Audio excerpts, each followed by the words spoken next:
Okay, so now I do have one question. So for this one, we see, okay, well, this is methyl. So it's going to be what for SN2? Good for your poor for SN2. Good, vibe check passes. And then we have NaOH with strong base. So good. And then SN1E1, methyl cation, poor. And so did anyone say that this could be E2?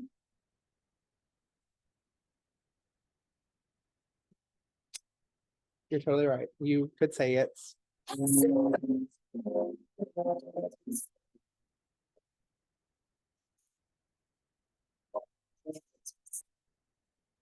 This is the trap.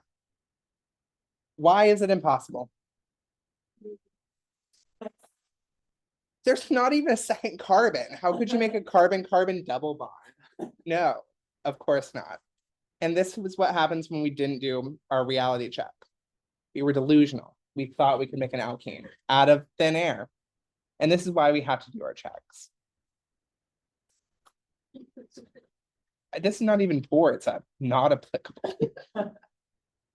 Okay, I'm gonna put up answers and then we'll check.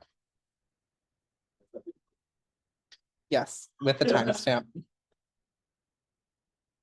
Again, it stood out for me, and then I was like, I can't not think of it. Like it becomes an intrusive thought that just needs to happen.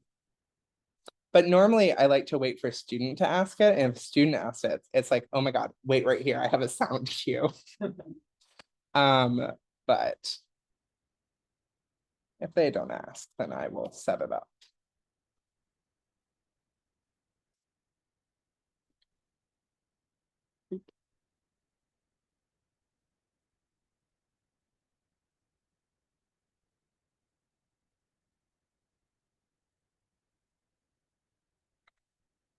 So I'm going to zoom in on these first, check these, and we'll talk about if we have any questions or are there any ones that were missed.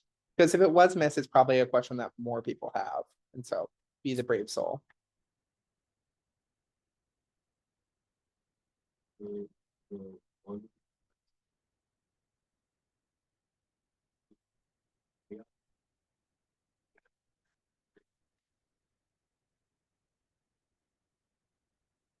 Well, E2, remember, is base strength, right?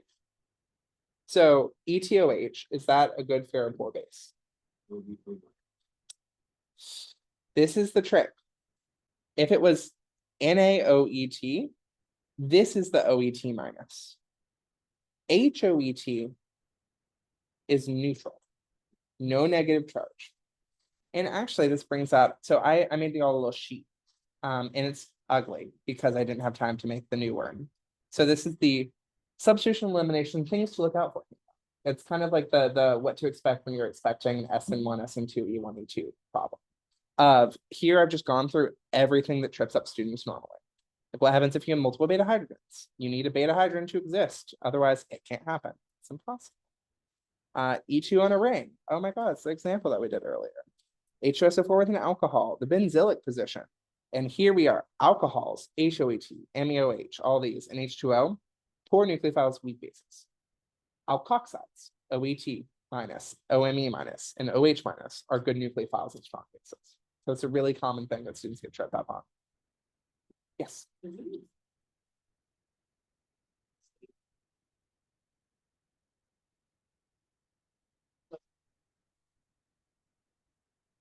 Yeah. So here, if I just did a CH3 here, so there was a CH3, this can no longer do E2 because there's nothing anti-pair plane. Oh. Yeah. But back to checking these. Any questions on these before I go into the next section? Okay, scroll, scroll, scroll. We should probably talk about this one. So it's not applicable for E2, poor for SN1, E1. And then we have a bulky nucleophile, so it's going to be poor for SN2. So this is a reaction that's just a bad reaction. Like it's not going to be a great reaction. And this is one that you'd like set up to run over the weekend and then you'd come back and you'd have like a 30% yield. So like you might have some SN2 here, and that's the only product that you could be expected to do. But I would just generally say it's a bad reaction. Also, I know I don't post the annotated thing, but if you want me to airdrop you this page at the end of the class, I can just drop it. Other questions on this or things that popped up, mistakes that you want to ask about?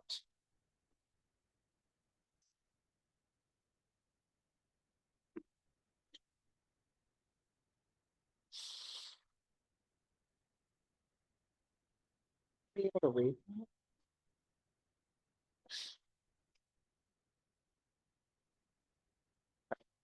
Then how about this last batch? Anything here that we should talk about? Maybe the last one, H2SO4. So tertiary alcohol H2SO4, reflecting for E1 only because SN1 is not an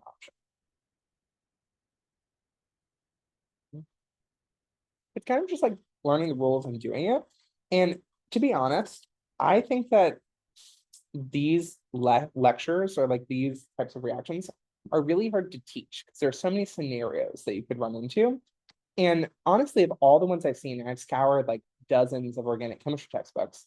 This GFP system is the one I like the best because it gives you the most kind of like concrete do this, then do this, then do this.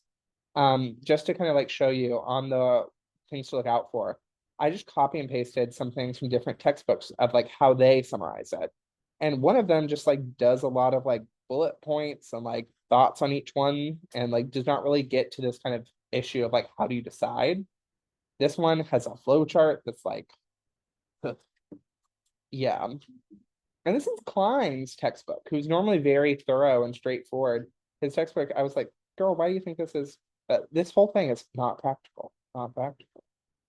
And then like this was from the head TF for me. He made a big chart, and I was like, I can't get behind that. But again, if the one of these works for you, live your truth, follow your bliss. But I think the GFP is the best system I've encountered. With that, let's try some of these hard ones together.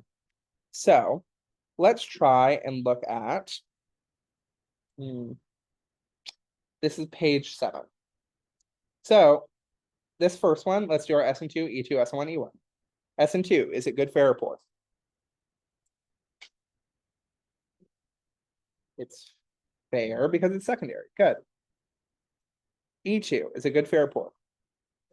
Good, because it's a strong base. SN1, E1. Fair. So what happens? E2. And if we have E2 on a ring, what is the first thing we should do? Draw the chairs. And actually, both the chairs was really just kind of like a intellectual exercise. You know you need to draw the chair where the leaving group's axial. So draw the chair where the leaving group's axial.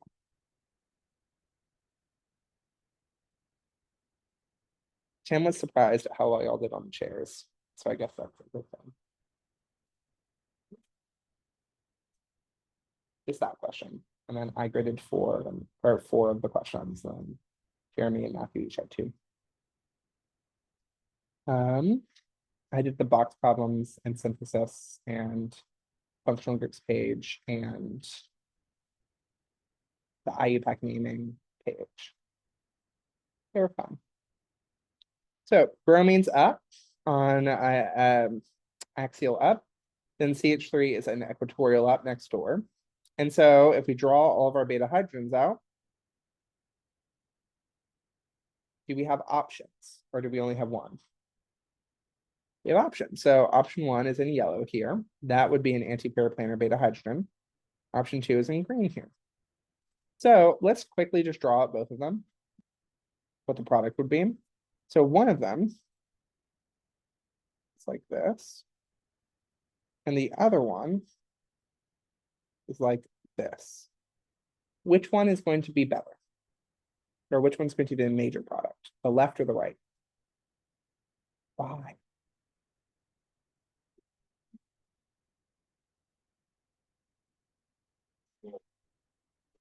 It's more substituted here.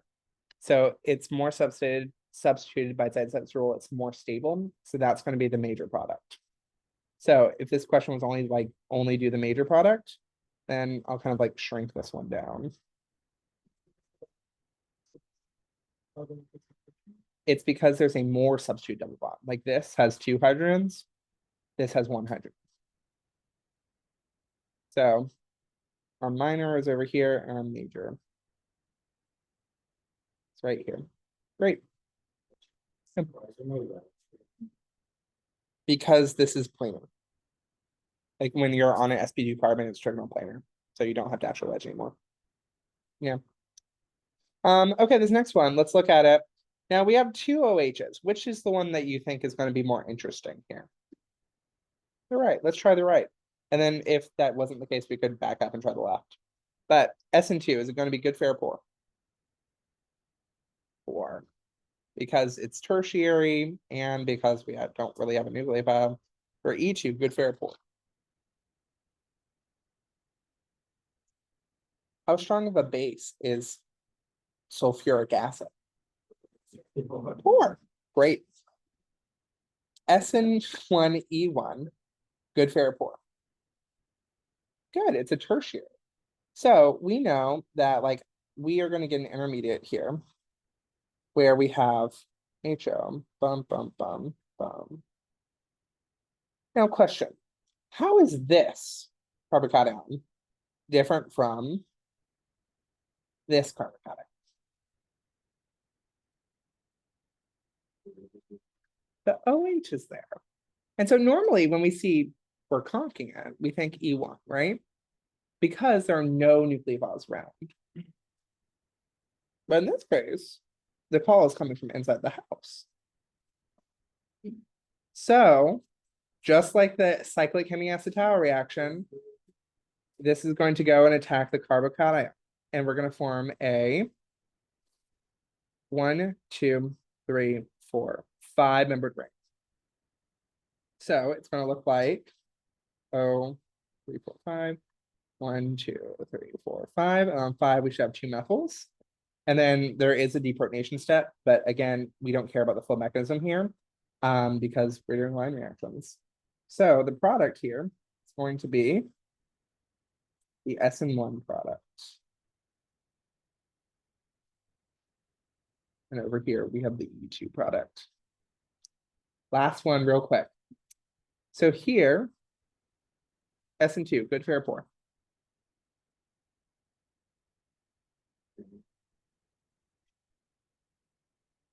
Nucleophile vibe check.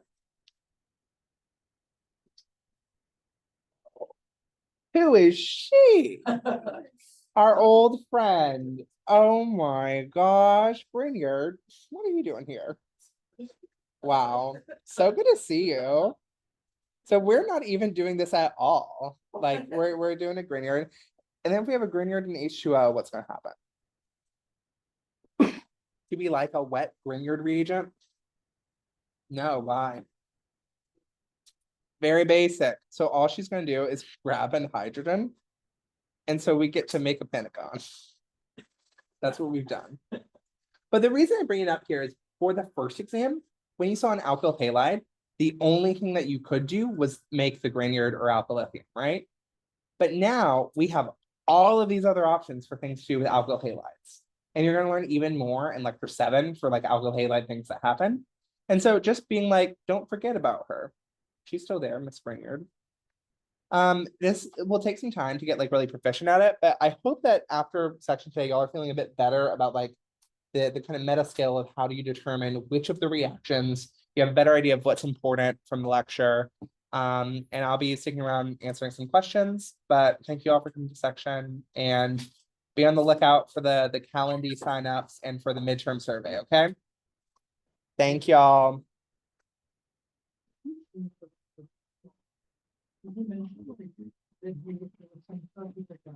Well, like very small, like it's not a huge change. Yeah, well, it's so